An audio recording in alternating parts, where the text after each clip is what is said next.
Hello, lovely How to Fail listeners and viewers. This is just to let you know that if you want a peek behind the curtain to find out the last time that Kate Winslet spoke to Leo or how much sex Vogue Williams considers to be normal, then you can listen to my subscriber series. Just follow the link in the show notes and we will see you there.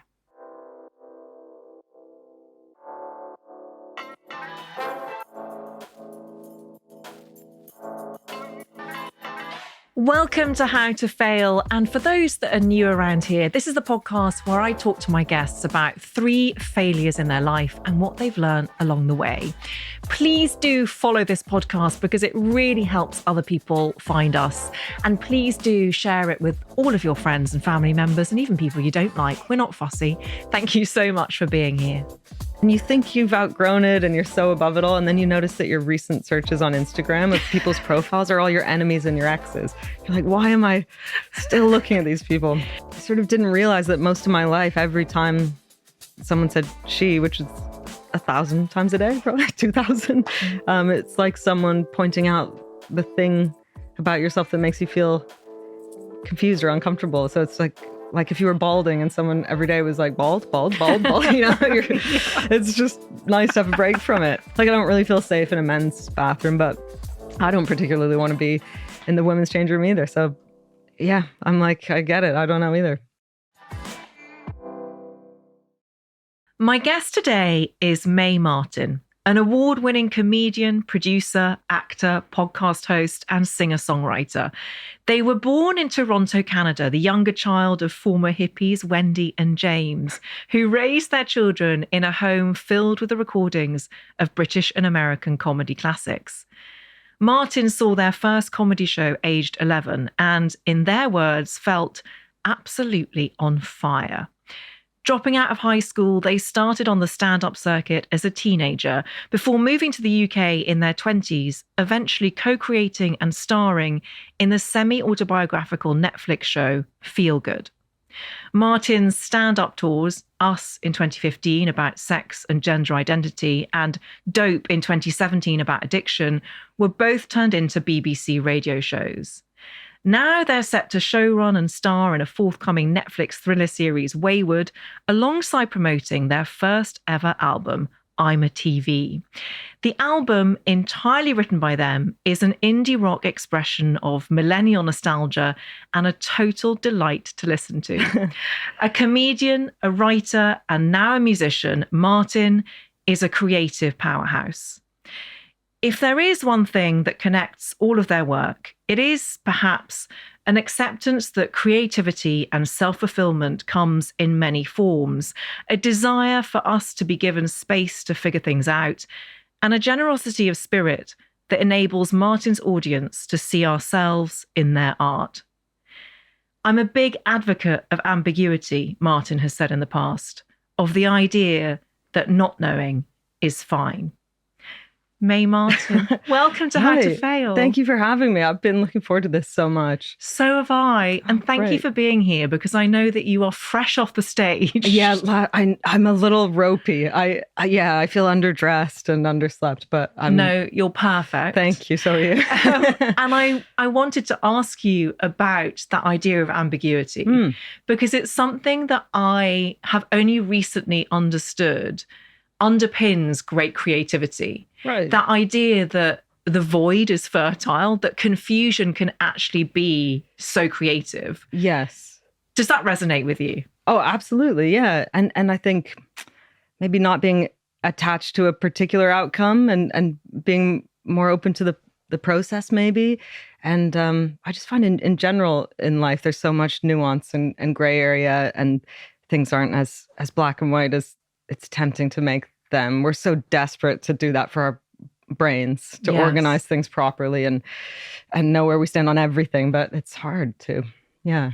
Let's talk about I'm a TV. Sure. Does it feel particularly vulnerable sharing your music in this way for the first time? I do have real imposter syndrome about it. I think my biggest fear is the opinions of my peers and musicians, and because it's really new for me and I feel like I'm learning a whole new language. And but I made the album not intending to release it, and I think that was really helpful because I just did it as a I've always wanted to go into a studio with friends, and I'd been writing by myself. And so I did it kind of as a passion project. And then when it felt like it was a cohesive thing and it felt like it was authentically me, then I thought, I may as well put it out. Yeah. And how does performing music differ from performing stand-up? I thought there would be a lot more crossover because I've been doing stand-up 25 years. I thought, oh, it'll be fine, but it's hugely different. Yeah, it's a totally different energetic exchange with the audience, and I'm so used to. I mean, my comedy's quite personal and confessional, but if you're going to take people to an emotional place with comedy, you have to trust that you're going to be able to bring them out of it and break the tension, and undercut it or self-deprecate. And so it's nice to not have to do that and to let people sit in that tension. And people seem really hungry for it, to go to that emotional place. So that's been really nice. And there's so much tech. There's like pedal boards and in-ear so I'm learning all that. It's crazy.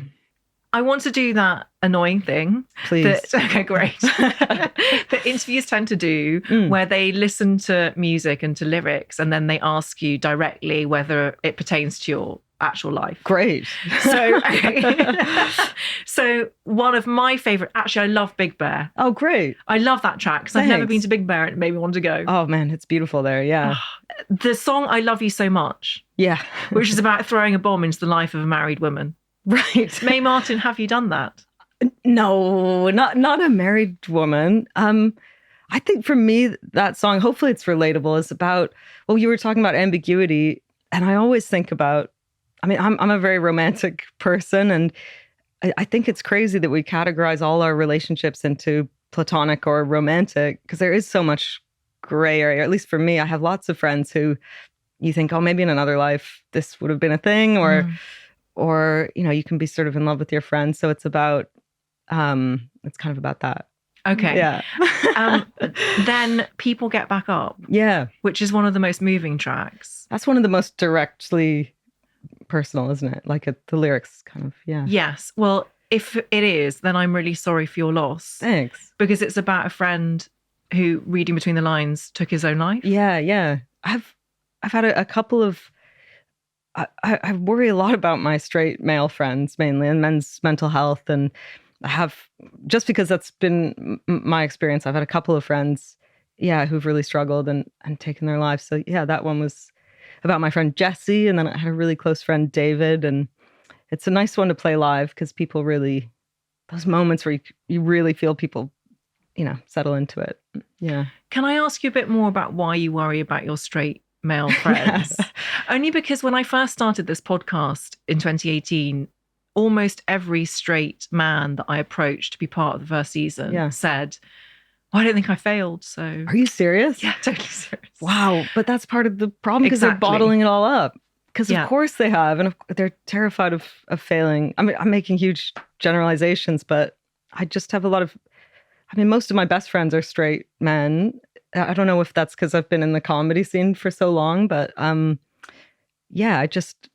definitely recognize that cultural pressure to not open up, and the stigma around men being soft and sweet, and so I empathize. I'm sure that you offer them the space that they need. Give them a cuddle. Yeah, definitely. Final question before we get on to your failures. You love escape rooms. Talk to me. Okay. Yes.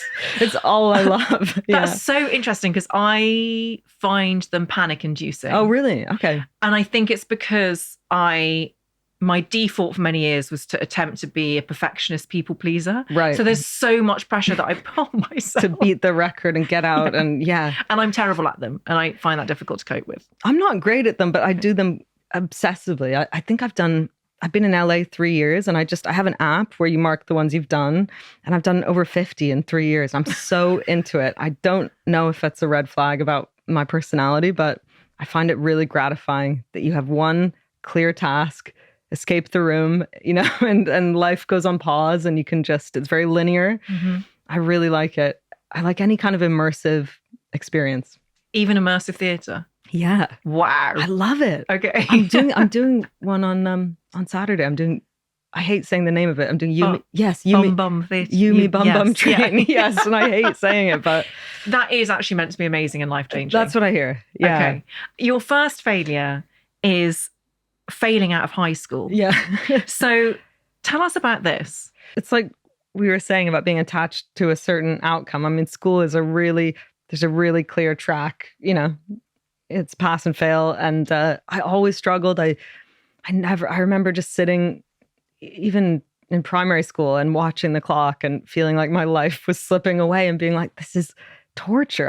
And I would always ask to go pee during every class and then just milk the time and walk around really slowly in the halls. And then, yeah, in high school, I discovered comedy, first of all, and I started doing gigs a lot of nights a week. And so I was very tired. And I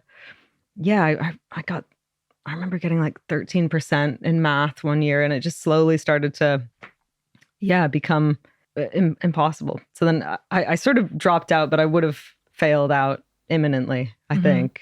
And it was daunting because I didn't have there aren't a lot of models of what that looks like. And it felt really seismic in the moment. So. Tell me a little bit about your childhood up to that point, because I noticed there were 2 points in the introduction where you laughed in a sweet way. And one of them was when I described your parents as former hippies.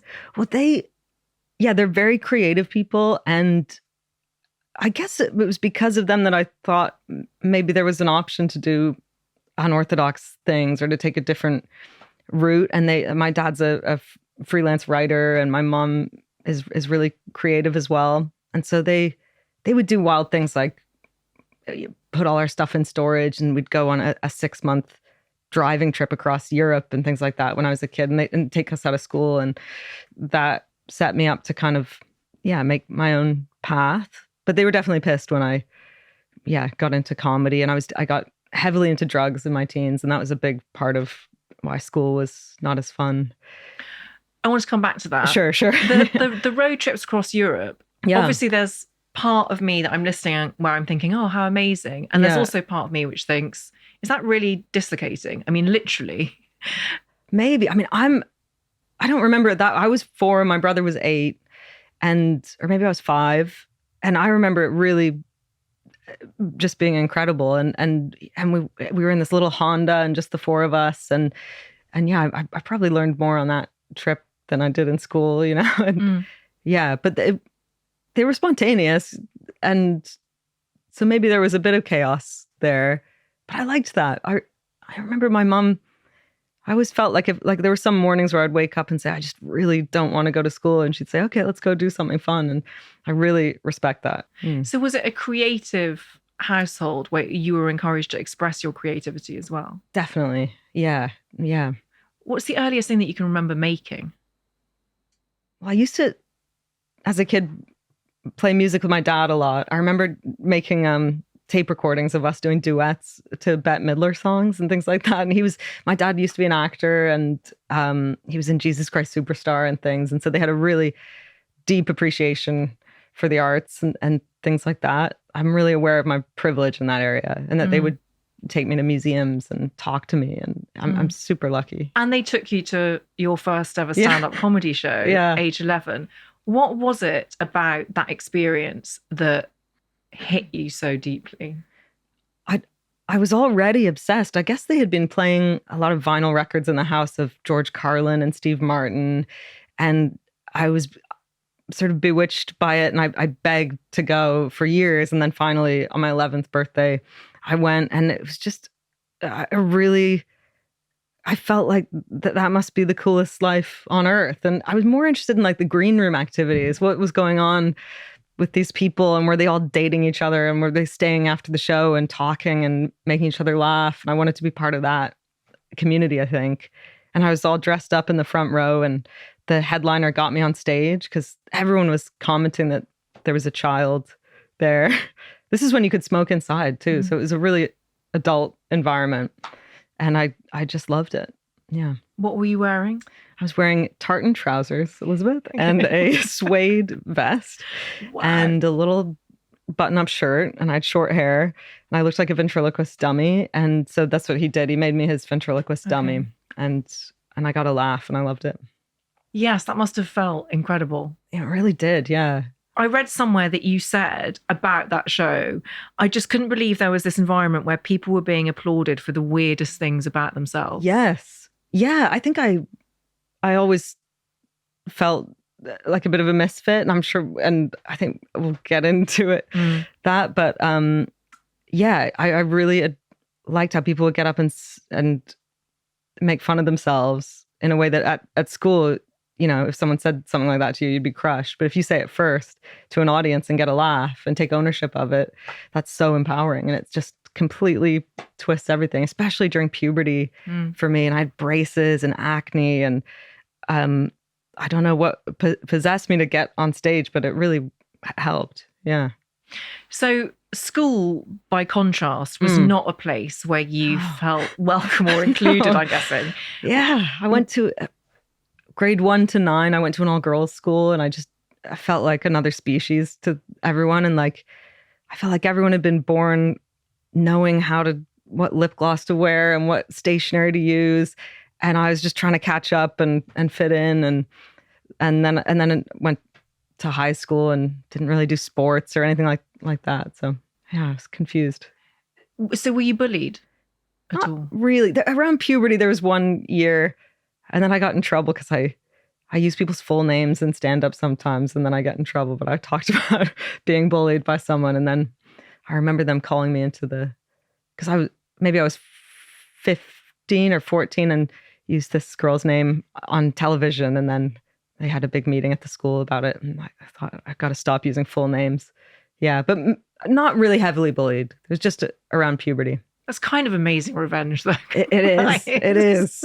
I mean, there's an aspect of everything I do that's about proving those high school bullies wrong, you know? Me too. Don't you think? 100%. I know. And you think you've outgrown it and you're so above it all. And then you notice that your recent searches on Instagram of people's profiles are all your enemies and your exes. You're like, why am I still looking at these people? But fuel is fuel. Fuel is fuel. You know, yeah, it's great. That grudge will fuel me for a lifetime. 100%. Yeah. Do you hold grudges? Yes, I do, I think. But I'm trying not to. Okay. Yeah. I massively do. Do you? Yeah, okay. Just a warning. Just a warning sign to you. I won't cross you ever. Yeah. Okay. Talk to me about the drugs. Okay. And treat me like a total ignoramus because I am one. Okay. The only drug I've ever taken other than pot is MDMA once. Okay. And what I loved about it was that it kept me awake. Right. It's 7 a.m. I was loving life. Really? Yeah. Yeah. Okay. That makes sense. How did you get into drugs and what were they like for you? Well, now retrospectively, I can see I was looking for a kind of trap door out of the discomfort of being in my body and my brain. But at the time, I started smoking weed with regular kids at school. And then as soon as I started doing comedy, I was in a really adult environment. And at that time in Toronto, there was a lot of coke around. I don't know if there is now. I hope not. But yeah, I was dating a much older guy and trying to be cool. And yeah, stimulants were really, I mean, I think now I'm like, I think I have ADHD and I've read a lot about how often people self-medicate with stimulants and it kind of puts you in the room and you suddenly feel like your feet are on the ground. And so maybe that was an aspect of it, but it got quite dark. Yeah. How dark? Like really dark, particularly with cocaine. I think it's such an insidious and powerful drug. And I just was so little and it made me feel so confident and must have been giving me something that I wasn't feeling in my regular life. But yeah, it really sort of, that drug in particular, I think can really warp your everything, your moral compass, everything. It just becomes the priority in life. And so, yeah, everything was about that. And I had disposable income because of comedy. And I think no 15-year-old should have cash. It's not good. But then I went to rehab for 9 months and when I was about 19 and yeah, it was pretty amazing. that experience. Yeah. Between 15 and 19, was there anyone who stepped in and questioned what you were doing and sought to protect you? Yeah, in their ways. I think it was the early 2000s. I think there was a lot less fluency around mental health and a lot more focus on the drug itself and like it must be just pure hedonism that's driving you to do this. And so I think, yeah, there's a lot of tough love. And, you know, I sort of got kicked out or left home when I was about 16. And I think maybe it would be different now. But yeah, so there are different tactics. But really, as anyone with an addiction problem, I think it has to come from you ultimately. How are things with your parents now? It sounds like you have a really good relationship. I love them so much. It's great. Yeah, we're really really close now. I mean, they live in Canada and I'm in LA, but we talk all the time. And yeah, I think we both have a lot of empathy. You mentioned that you think you have ADHD. Yeah. Have you ever gone through the process of diagnosis? I have, and I've been diagnosed with it. I don't know why I'm sheepish about it. I think it's because how old are you? Is 46. Are you? Okay. Yeah. So did you, like, growing up, it was kind of, my parents didn't think it was real, and it was kind of like bad parenting was what we thought, and it was really, like, felt like a made up thing. And so, yeah, I do have it, and I've been diagnosed, but I don't know. I always feel like, did I just trick the doctor into diagnosing me? I think a lot of people have that fear. Wow. That's what he said. The doctor said, I'm sure you think you've tricked me into diagnosing you. I was like, yeah, I do. But how interesting. Yeah. Are you, given your history with substance abuse, yeah, are you medicated for ADHD, or is that something that... I am a bit. Yeah, I am a bit. And it's been pretty life-changing. Yeah. And in a way, it's kind of eradicated any lingering urge to seek out a stimulant because it's really measured. And yeah, that part of my brain is satisfied, I guess. Right. Yeah. That and escape rooms. But I'm wary of it. I know it's easy to become dependent on it. And I definitely know people, especially in the States, who are really over-medicated. And yeah, so I'm careful with it. Well, I know that the definition of addiction you prefer is the Gabor Mate, yes, former guest on How to Fail. Was he? Yes. Oh, what a guy. I know. Incredible. Sonorous voice. And he's a real presence, isn't he? Yes. Yeah. Would you mind reminding us what that definition is? Sure. If I can remember it. Well, he says an addiction is anything that you crave and you do compulsively despite it having negative consequences. So it's about those negative consequences in your life. Yeah. And I think he also says that it's very often... No, that's totally spot on. Oh, is it? But okay, just given good. everything we've been talking about, he also says it can be a trauma response. Right. Yeah. I'm sure. Yeah. I mean, yeah. And his work has been so mind expanding for me because it was the first time that I connected other addictive behaviors in my life. And I really thought that addiction was just something that drug addicts had. And it was all to do with these very addictive substances. And, you know, that once you're hooked, you're hooked. And then when I broadened the definition and thought about, you know, relationships, and so many of us have had that experience where you know someone's bad for you or that you're not happy, but you can't stop fighting for it to, you know, or texting them or our phones or all these self-soothing behaviors that we all do. That was really helpful for me to see that and notice it in other areas and take a more holistic look at my life. You use a lot of this hard-won wisdom in Feel Good. Yeah. Which I loved. Thanks. Oh, I know thank you. so many people who listen are huge fans of it as well. Oh, great. And there's one scene that always sticks in my mind and makes me laugh still thinking about it. Hit me. Where the character has gone to an NA meeting and decided it's not for them. Yeah. And then goes with someone who becomes their sponsor to a coffee shop. Yes. And it's just such a tiny thing. But in the backdrop, you see at the end of the scene, there's like 800 coffee cups. Thank you for noticing that. I loved it so much. That's so nice. Oh, thanks for noticing. I suppose I had a question about Feel Good, which is how much co-creating that with Joe Hampson was helpful to you in discovering yourself. So much of it. And well, similar to the album, maybe writing that first season, I'd never made television. I'd never acted before. And so I wrote it not worrying about any of that and not thinking, oh, I'll have to actually act these scenes.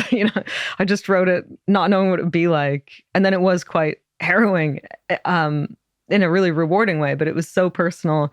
And so it was definitely therapeutic. And I was sort of writing this character of myself who was really struggling with gender identity and things like that. And then the first season ended and we knew we were doing the second season that would be the last season. And we knew, okay, we've got to tie this up. And so I guess the character should come to some conclusion about who they are and their addiction. And then that made me have to really introspect and think, okay, yeah, well, how do I feel? Yeah. I was really figuring it out in real time.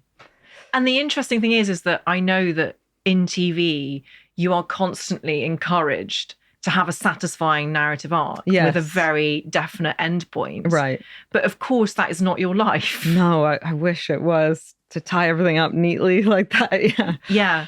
The thing that did change was the pronouns of the character between the first and the second season. Yeah. And again, literally in real time, telling the crew on set, actually, that would be nice if you guys would, like, it was really happening. And I was so lucky to be making it with Charlotte Ritchie, who is a friend, and she was just such an amazing support and emotionally in a way that she probably shouldn't have had to be, just as a co-star. But we did a lot of talking and processing, and it was really, really nice.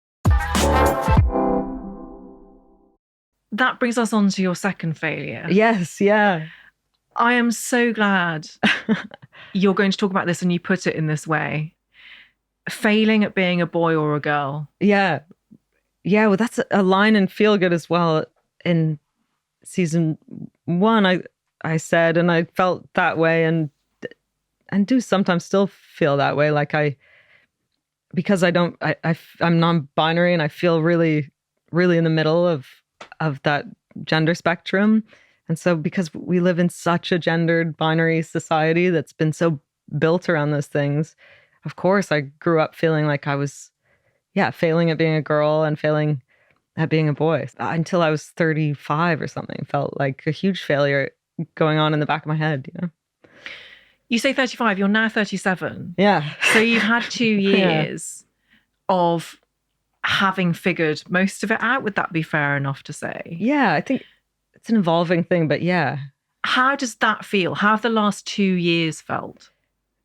Just amazing. It's really nice to be able to, and sometimes I think, would it be more helpful not to talk about these things because it's not the most interesting thing about me. But then in today's climate, with everything going on in the States, it feels like a really nice and concrete thing I can point to that I am just so much happier. And like this album, for instance, I don't think I would have had the confidence to be vulnerable like that and stand on stage, even physically taking up that space and being seen like that. So now that I feel like, I'm presenting the way I have always felt, it's just a very happy, positive thing. So it's nice to highlight, like, that's really the only agenda that's being pushed here, is people just being happier.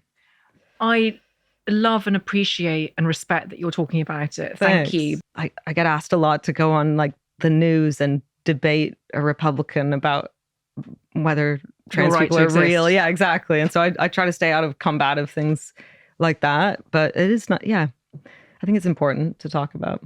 You've described feeling like a misfit at school. Yeah. But I'm aware how much of it is social conditioning. So totally. Yeah. Where's the failure? Because do you actually feel the failure is yours, or do you feel it's society's? No, I guess I'm, referring to the lifelong feeling I had until so recently, really. And now I once you start pulling that thread, and I know it feels like a really recent thing that we're questioning this paradigm around gender, but actually to have such a binary definition of gender is the recent colonial thing. And really for thousands of years. There's been so much nuance. But I think growing up, maybe because I internalized all those all the stereotypes of how women should be and how men should be. And I'm not either of those things. Yeah. There was one anecdote that I read about where you were in a school changing room. Do you remember this? Yeah. Yeah. Would you mind sharing that? It's when you had the towel around your waist. Oh, yeah. It was a public pool, actually, which makes it even more galling because it was, maybe I was 8 or something. And I was in the changing room of this pool, and I always would wear my towel around my waist like Ferris Bueller when he comes out of the shower. And that great reference. Yes, that was my specific thing I was trying to emulate. And I just had this woman in her 40s just screaming at me that I was in the wrong bathroom. And so then I ran out because I was on my own, and my dad was in the men's bathroom. And then I just remember waiting for him to come out. And I'm sitting soaking wet, covered in chlorine, and my towel like in between the two bathrooms. And it was just such a, I feel that still in change rooms. I don't know which one to use. And if I get challenged by women in the women's change room, I kind of want to engage in the conversation of like, well, where do you think I should go? Because I don't really want to be around a bunch of dicks. And can I say that? 100%. Okay, great. Absolutely. Like I don't really feel safe in a men's bathroom, but I don't particularly want to be in the women's change room either. So yeah, I'm like, I get it. I don't know either. Yeah. Does that still happen to you? Yeah, all the time. Yeah. I mean, less because I know where I'm safe and I go to those places, but yeah. You've had to have those conversations with... No, I have that in my head. Okay, that conversation, and I know exactly what I would say. But no, it's more like looks or people whispering or people saying you're in the wrong change room, and I kind of just say, no, I'm not, and keep going. And yeah, but I just think it's tough I've got a pretty thick skin. But you're introverted, aren't you? Would you classify yourself as an introvert? Yeah. I don't know. I think I love attention as well. Yeah. I don't think the two things are mutually exclusive. Really? Yeah. I think I'm an introvert. Yeah. I'd rather go on stage and do a live show than go to a party with no definite end. Oh, me too. Yeah. At parties, I like to have an activity or I don't know. I wrote this list of rapid fire questions. I wrote like hundreds of them that are really fun. And I really enjoy doing those because people like it. I don't love small talk. I like to get deep. Yeah. Do you actually have a physical list that you take out? Yes. It's in a notebook, and then I also took pictures of it. So it's on my phone, and it's yes or no and either or. And they're rapid fire. I'll do them for you one time. I really want to do it. Should I do a couple? Yes. Okay. Please. So it's just, there's no wrong answer. Okay, fine. It's just, what does your essence respond to? So we'll warm up. So is that one of the questions? No. Cheese. Okay. Tortoise or zebra? Tortoise. Feather or snow? Snow. Window or aisle? Aisle. Forgiveness or blissful ignorance? Blissful ignorance. Yeah, nice. Yeah. Tom Hanks or Tom Cruise? Tom Hanks. Yeah. Always the Hanks. I love these. Yeah. Thank you so much. Let's just do a whole podcast of this. I have hundreds of them. They're really fun. If you have any to add, I'll add them to the list. What about you, Tom Hanks or Tom Cruise? Well, I'm going to say Tom Cruise. Okay. I don't know. When he cries, I cry in any film. He is a great movie star. God, he's one of the last. And he's an amazing runner on film. That run. Oh. I had to run in this recent show. Oh. That should have been one of my failures. They had to stop and say, you're going to want us to give you this feedback. And you are doing very badly. And I had to keep my arms were flailing. I had to keep my arm. He keeps his arms very tight. Yes. Yeah. Is this Wayward, the new show? Yes. Yes. Yeah. So, which sounds fascinating and is based loosely around the troubled teen industry. Yes. Which I now know about because of Paris Hilton. Yes. How much of your own troubled adolescence did you put into this show? Loads, yeah. Yeah. I feel like I write a lot about adults who are processing their teens, and this was nice to dive into it. I had a best friend when I was 16 who was just a pothead, really, and she got sent to one of these residential troubled teen institutes where they kind of kidnap you in the night and handcuff you and take you there, and it's this whole thing. And she was gone for 2 years and ended up escaping and hitchhiking and seriously dangerous. And when she got back, her stories were so wild. It sounded so theatrical almost, the therapy they were doing. Like you have to dig your own grave and stand in it overnight and things like that, and sleep deprivation. And so I got really interested in that industry, and it's so unregulated, and its roots are all in cults and self-help cults in the 70s.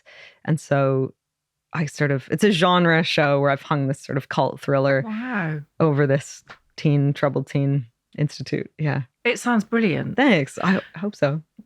Not that this is likely, but if anyone is listening and doesn't understand the importance of pronouns, please will you explain why it's important to you? I mean, it's not as important to me as it is to some of my friends. I'm really, my worst thing would be that it's a barrier to connecting with someone. And so I don't, I've friends of my parents and things who I'd rather just have a nice conversation and not have, because people get so stressed about it. But for me, it's just, I don't know, it just feels more accurate. Like, it was an adjustment for me too, though, because I felt sheepish about it because, I'm not Gen Z. But then the more I used it, it just feels so much more right than she. It's just like if you said, "Oh, I hate the name Elizabeth. I'd rather you call me Liz." It's like, then actually, it's the other way around with me. You hate Liz. Yeah. But I think you're so right. I think language is profoundly important because language is the first port of call in expressing what we see as the world to each other. Absolutely. From Simone de Beauvoir onwards, we have been taught not to otherize through language. Yes, yeah. And so for me, it's crucial. As long as people give it a go, that's really nice. And I sort of didn't realize that most of my life, every time someone said she, which is 1,000 times a day, probably 2,000. It's like someone pointing out the thing about yourself that makes you feel confused or uncomfortable. So it's like if you were balding and someone every day was like bald, it's just nice to have a break from it. Yeah. How are your parents getting on with it? They're coming around. They're practicing. They're good, written down. They're all, in emails and things, and they're great, and they're really trying. Yeah. Yeah. They said to me, we see you that way. We see you as a they, and sort of always have, but it's just an adjustment. So I think as long as people don't feel afraid to fail, then it's all good. Oh, actual final thing I wanted to ask you about this, because you started stand-up from such a young age, you were being written about and presented in a certain way. Yeah. Was that hard for you because other people made assumptions? It's just sort of interesting. The first thing that was ever written about my stand-up was the headline was "Introducing Gay Mae," and I truly didn't even know I was queer at the time. I was like, oh, I guess that's how I'm coming across, and and it's often frustrating that it's a constant prefix, non-binary comedian or Moving on to your final failure. Oh, yeah, okay. This is failing at stand-up. You say that you bombed at the Edinburgh Fringe at 25 at 4 a.m. It's very specific. Yes, I'm thinking of a particular... Okay, tell me about this particular moment. Haunting incident. Yeah. Let me just rake over your trauma. Yeah. Okay. I must have been my second Edinburgh Fringe, and I was 25, and they had some 24-hour comedy marathon, which is terrible idea. It's Edinburgh. The audience was wasted, and they've been sitting for hours watching comedian after comedian. And really, what they want and were responding to was big, confident, loud comics. That's what I would have wanted as well. And then I came out with my guitar. I was doing musical comedy, and I was wearing the skinniest jeans, like they'd been spray painted on, and just quivering and so nervous. And I think it was televised or it was filmed or something, so the pressure was on, and somebody I had a crush on was there, and comedians I recognized. And as I approached the mic, before I even said anything, someone in the audience, they were dead silent, as like the clapping didn't last till I got to the mic, and then someone said, "What you doing, lass?" And I suddenly thought, I don't know what I'm doing. It was so existential. I was like, yeah, I don't know. And then I just bombed so hard. I mean, it was truly silent. And yeah. But there is something kind of beautiful about people bombing. I love watching people bomb now because there's something kind of heroic about struggling through that. And yeah, but I mean, that's just one of many times that I've bombed. Often when there's someone there that I want to impress, or like the one time a family member comes and you just die on stage. Because you said earlier you have a thick skin, but there's part of you that cares. Of course. Yeah, I care deeply, but it does sort of drive me to go back and do it again. And yeah, I do. I must love it in a way. So, yeah. Well, the thing about bombing, I guess, is that it is feedback. Yeah. It's clear feedback. Yes. Yeah. It's only a failure if you have a really clear expectation of how it's going to go. And if instead you're just invested in the experience and the process, then it can't really feel like a failure. Well, what did it feel like in the immediate moments of it happening and the immediate aftermath? I think I ran away. I think I even left my guitar there and just went home and just didn't want to see anyone, and thought, oh, maybe I'll get on a train and go back to London. So it felt pretty gutting, but then it just makes the next good set feel doubly, delicious and reaffirming. So what gets you out of it though, when you're in that slump and you're wanting to run away to London? I think the comedy community and other comics, and I talk a lot about my experiences as a teenager, and I know comedy and that community gets a bad rap, but also it's such an amazing community as well, and it's such a shared experience. And knowing that all my heroes have bombed, and talking to other comics and seeing people bomb and talking it out. So yeah, I'd say other comedians. Yeah. Because this is what is so profound about it, is that you can apply that just to anyone listening who is feeling like a failure right now for whatever reason. It doesn't have to be stand-up comedy. Yes. I think that's really good advice. Lean into your community and understand that the next time you'll have acquired some necessary information. Absolutely. Yeah.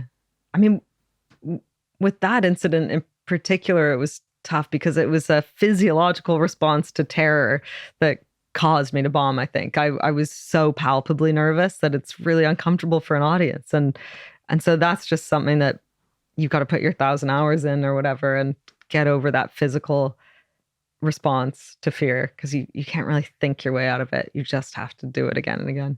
And do you think that possibility of paralyzing fear is also what makes it so exciting and so the thing that you want to do? I think that people do comedy for different reasons, or anything, any form of self-expression.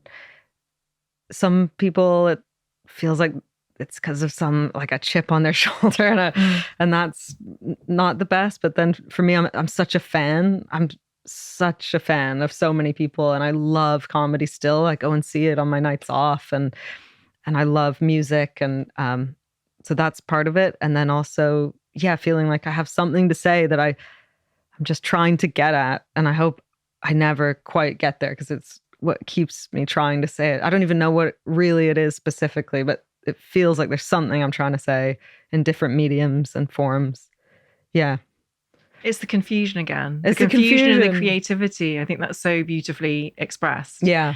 And do you feel that in the midst of this sort of trying to get somewhere but not being quite clear where, but having something to offer, your stage persona is getting closer to the you persona off stage?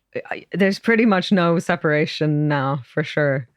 I mean, I'm sure there is. But I definitely felt audiences responding much more when I dropped that mask a little bit. I think especially now there's a real appetite for authenticity, and people can kind of sniff out when someone's being inauthentic. And so I like that a lot. Yeah.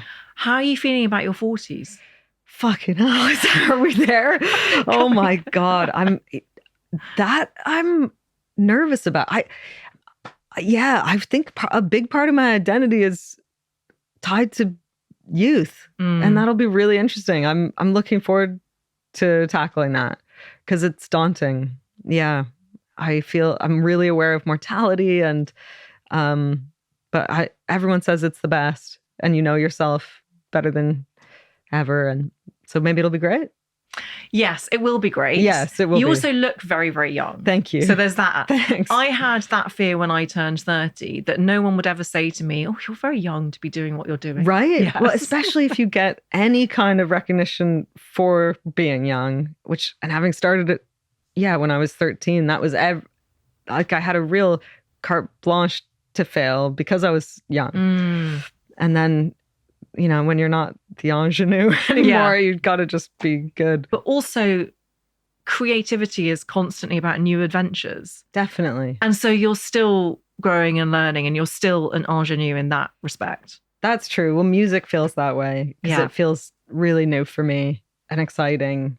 And then, maybe I'll make a sculpture one day. I don't know. I know. Well, no. What is next? Hideous question. Are you working on a new album? I am writing some songs. Yeah, I'm pretty addicted to it. But no, mainly I'm just finishing the edit of Wayward that comes out this year, and writing a couple films with Joe Hampson, who I made Feel Good with, and I've got 25 plates that I figure if you just inundate people with things, then something will stick, Yes. And so I always have a bunch in development, and so much of it goes nowhere, and then the things that resonate push through. Yeah. Final question: do you care about legacy?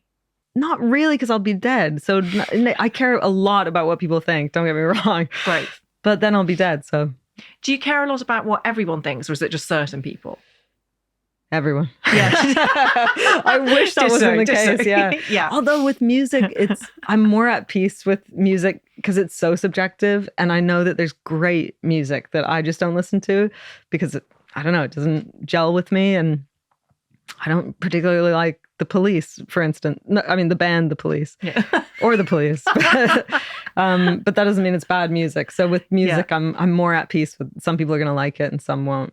Yeah, well, to go back to my obsession with cheese, right? I realized relatively recently there are some people who just don't like cheese. That is sick, though. Right? That's insane. Thank you. Those people are wrong. I knew I liked you. Yeah. They are wrong. And I have such a strong opinion about cheese being great. Yeah. And it just really helped me deal with criticism. I've actually never met someone who doesn't like cheese, but they must exist. That's a very privileged existence. Yeah. Mae Martin, it's been such a pleasure. Thank you so much for coming on How to Fail. It's been so lovely. Thank you so much. Please do follow How to Fail to get new episodes as they land on Apple Podcasts, Spotify, Amazon Music, or wherever you get your podcasts. Please tell all your friends. This is an Elizabeth Day and Sony Music Entertainment original podcast. Thank you so much for listening.